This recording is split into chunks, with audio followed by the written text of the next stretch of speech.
All right, these are your 8-4 notes. It starts on page 23. And it won't write.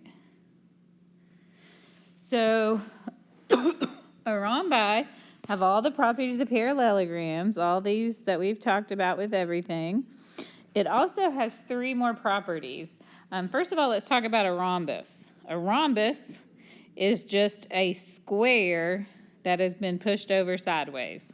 So that means that all 4 sides are congruent.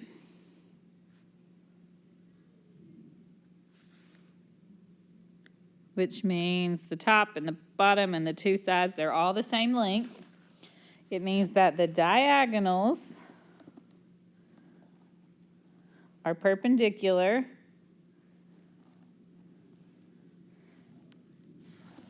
Which means that my diagonal here and my diagonal there, they make right angles at all the corners of the diagonals.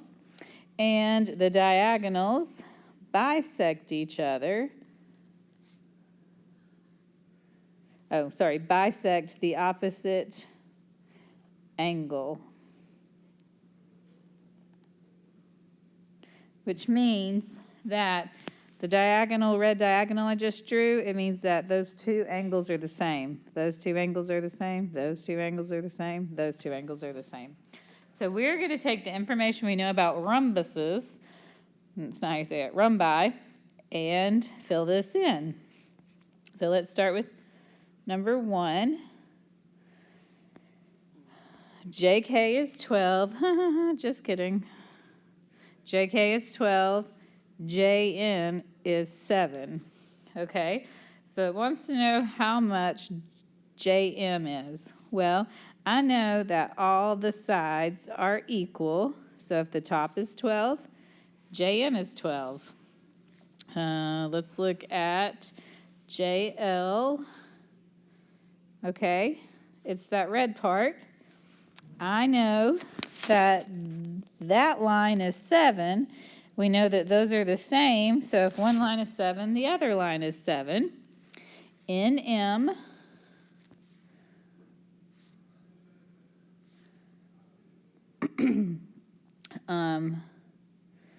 we're going to have to do some math for that one. So I'm going to take this green triangle and I'm going to pull it out. I know that that side is 12. I know that that side is 7, and I'm trying to figure out this side. I know that that angle is 90 degrees. So I can say 7 squared plus x squared equals c squared, which would be 12. A squared plus b squared equals c squared. 7 squared plus, if you do that math, you will come up with 9.7. That'd be 49 plus x squared equals 144. Subtract 49. X squared equals 95. And then we square root it. Okay? And the only thing left, we need to find MK. Let's see. MK is that big, long blue part. We just figured out that this part is 9.7 from here to here. And we know that the other half of it is 9.7. So 9.7 plus 9.7 is 19.4. Gives me the whole thing. Let's do number 2. EF is 23. DF, this whole line right here, is 40. So GF. GF, well, we know it's 23 because it's an outside line. HF, if the whole purple line is 40, half of that would be 20. GH, oops, let's do a different color, sorry. GH, we're going to have to do math. I'm going to pull that triangle out. That's my right angle. We know that side's 23. We know that side's 20. That would be an x. X squared plus 23. Nope. Plus 20 squared equals 23 squared. If you work that out, you get x is 11.4. And the last part we need to figure out is that if the purple half is 11.4, that means that the top half is 11.4. 11.4 plus 11.4 is 22.8. Switch down to number 4. We're going to talk about angles. Now, this line is bisecting that angle. That means that if 38 is this angle, the angle on top of that would also be 38. That also means that this one is 38 and that one is 38. We know that the middle is always 90. So let's go ahead and write this down. Angle 3 is 38 degrees. Angle 4 is 38 degrees. Angle 5 is 38 degrees. We know angle 8 is 90 degrees.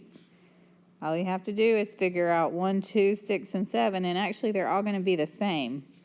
So I'm going to pull out this bottom triangle out of the rhombus. I have a 38, a 90, and an X. A triangle has 3 parts, a part plus a part plus the part we don't know, always equals 180. Add these up, then subtract them from 180. You end up with X equals 52. So that means if 7 is 52, 6 is 52, 1 is 52, and 2 is 52.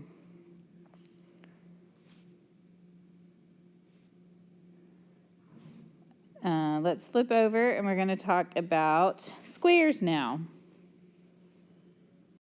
All right, we're going to do number 6 and 7 on page 24. I don't know why my pencil got so weird. Okay, so AB is a square. Number 6, if ABCD is a square and AD is 11, find the missing values. So AD is 11. So BC, well, it's the same. So it's 11 on a square. AC, we need this whole piece. So if I know all these sides are 11, if I pull out that triangle, I've got an 11, an 11, and an X. A squared plus B squared equals C squared. When you work that out, you end up with 15.6. So AC, that whole long piece, is 15.6. BD, well, on a square, those are the same size, so that's also 15.6. EC,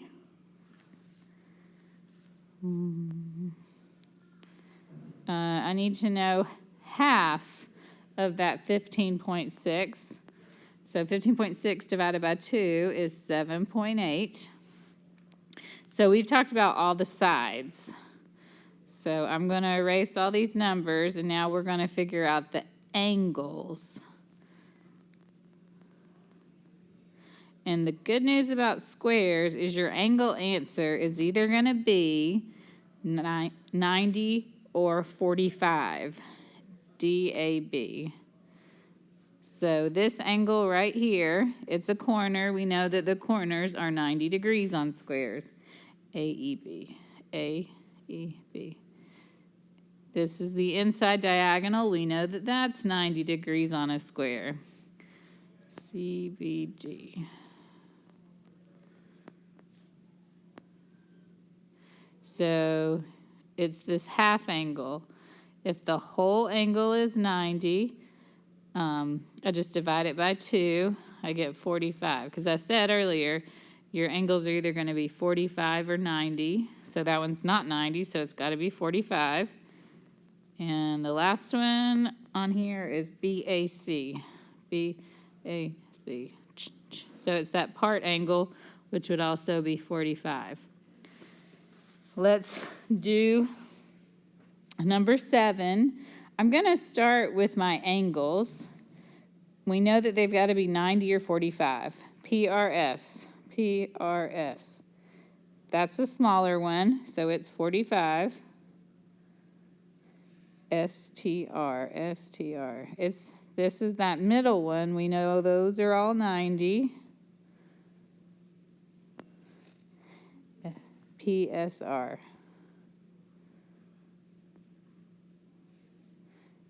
It's that corner. A whole corner on a square is 90. And QPR. And there's a littler one, so that means he's a 45. Now we're going to talk about the sides. So it says that TR, that little piece right there, is 17. So it wants to know PR. Well, PR is the whole line right there, which means part 17 plus the other part 17. 17 plus 17 is 34. QS, well, we know the two diagonals in a square are the same size, so that one is also 34. QT, let's see, that's the part of the red, and it's the same as part of the purple, which would make that 17. And PQ is that top. So I'm going to take this, draw my triangle, make that a right angle. This is X, 17 and 17. 17 squared plus 17 squared equals X squared. When you work that out, you come up with 24. All right, thank you.